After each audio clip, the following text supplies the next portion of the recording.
Imagine two farmers standing in their fields at dawn. Both wake up early. Both till the soil with calloused hands. Both plant seeds with hope. One harvests a bounty.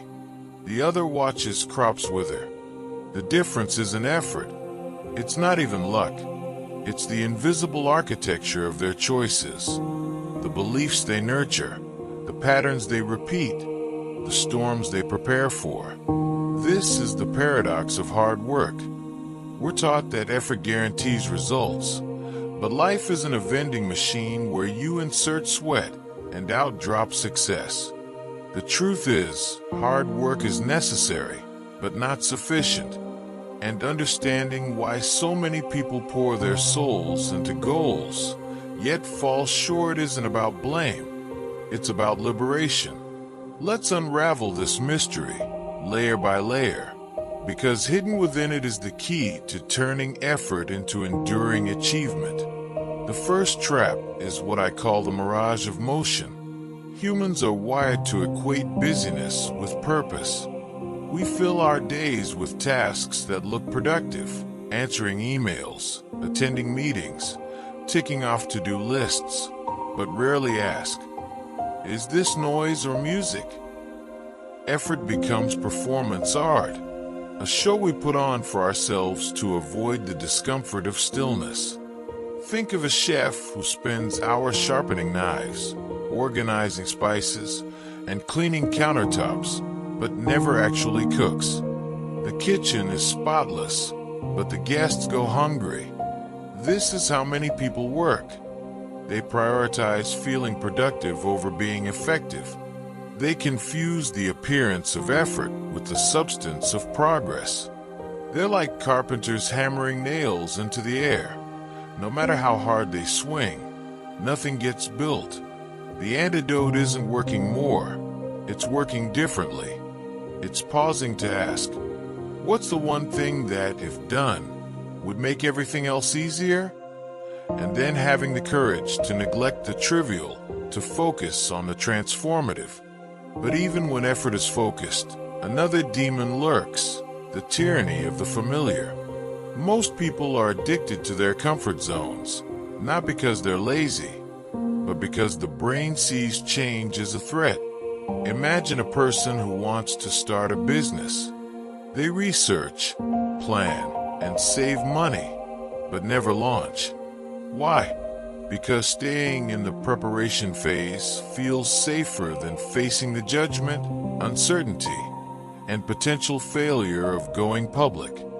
Their hard work becomes a prison, a way to avoid the very success they claim to want. They'd rather perfect a plan in theory than test it in reality, where feedback, even painful feedback, could help them grow. This is why so many almost there stories never arrive. The protagonist is wedded to the idea of the goal, not the messy, exhilarating, humbling process of achieving it. Hard work becomes a shield against vulnerability, a way to say, I tried, without ever risking the ego bruise of truly trying. Then there's the silent saboteur, identity. Every person has a story they tell themselves about who they are. I'm not a leader. I'm bad with money. I'm the kind of person things never work out for. These stories aren't just thoughts, they're prophecies. They shape decisions in ways that reinforce the narrative. Consider someone who believes they're not a math person. They'll avoid opportunities requiring calculation, half-learned concepts, and confirm their self-doubt when they struggle. Their hard work is filtered through a lens of limitation. They're rowing a boat with one oar, putting in effort, but circling in place. To change outcomes, you must first change your self-concept. You can't outperform your self-image. If you believe you're a 7, you'll unconsciously sabotage anything that would make you a 10. The most powerful work isn't done with your hands. It's done in the mirror, rewriting the labels you've accepted as truth. Another overlooked villain is misplaced resilience. Society glorifies grinding, working to the point of exhaustion, wearing burnout as a badge of honor. But resilience isn't about how long you can endure pain. It's about how wisely you recover. Think of a boxer who trains relentlessly but never rests. Their muscles break down instead of building up. Their reflexes slow. Their punches lose power, yet they blame themselves. If I just train harder. This is the curse of the never enough mindset. People push through red flags, chronic fatigue, declining creativity, frayed relationships, convinced that success requires suffering. But suffering without strategy is just self-harm. True resilience is rhythmic. It's sprinting, then resting. It's striving, then reflecting. It's knowing that sometimes the bravest thing you can do is walk away from the grindstone to stare at the sky and remember why you started. Perhaps the most tragic trap is the fear of becoming. Success changes you. It demands that you evolve, to think bigger, act bolder, and release the smaller version of yourself that feels safe. For many, this is terrifying. Imagine an artist who dreams of a gallery show but hesitates to finish their paintings. Subconsciously, they fear. What if I succeed and lose my struggling artist identity? What if people expect more from me?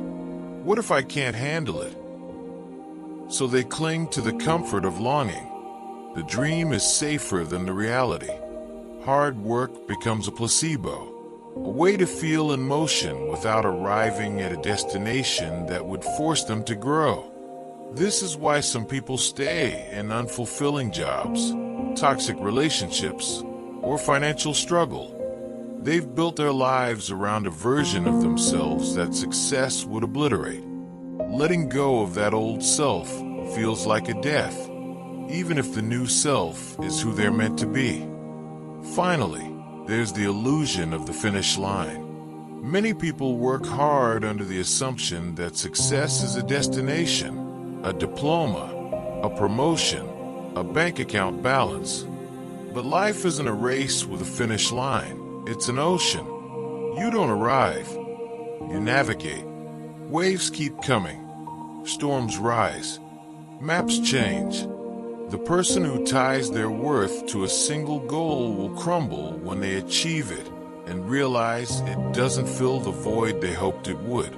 They're the marathon runner who collapses after crossing the line, legs giving out, because they train for the race, but not for life after the race. Sustainable success isn't about reaching a peak. It's about cultivating a love for climbing, for learning, adapting, and finding joy in the journey even when the path twists. So, how do you break these cycles? Start by auditing your effort. Is your labor aligned with a vision, or is it just motion? Are you working on the business, or just in the business? Are you tending to your mind's soil, pulling weeds of self-doubt, planting seeds of belief?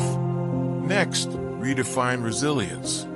Build recovery into your routine, like a sacred ritual. Take walks without your phone. Journal without judgment. Sleep without guilt. And most importantly, give yourself permission to outgrow the person you've been. Success isn't about clinging to who you are. It's about courageously becoming who you're capable of being. Remember the story of the lotus flower. It grows in muddy water, rising through darkness to bloom in the light. The mud isn't an obstacle, it's the foundation. Your struggles, your doubts, your failures, they're not proof you're broken. They're proof you're growing. Keep going, but go wisely. Work hard, but work with intention. And when you feel stuck, ask not, am I trying enough? But am I trying differently? The mountain you're climbing isn't the problem, it's the teacher. Listen to its whispers. Rest when it tells you to rest. Push when it tells you to push. And when you reach the summit, Plant a flag not just for how far you've come, but for how deeply you've changed.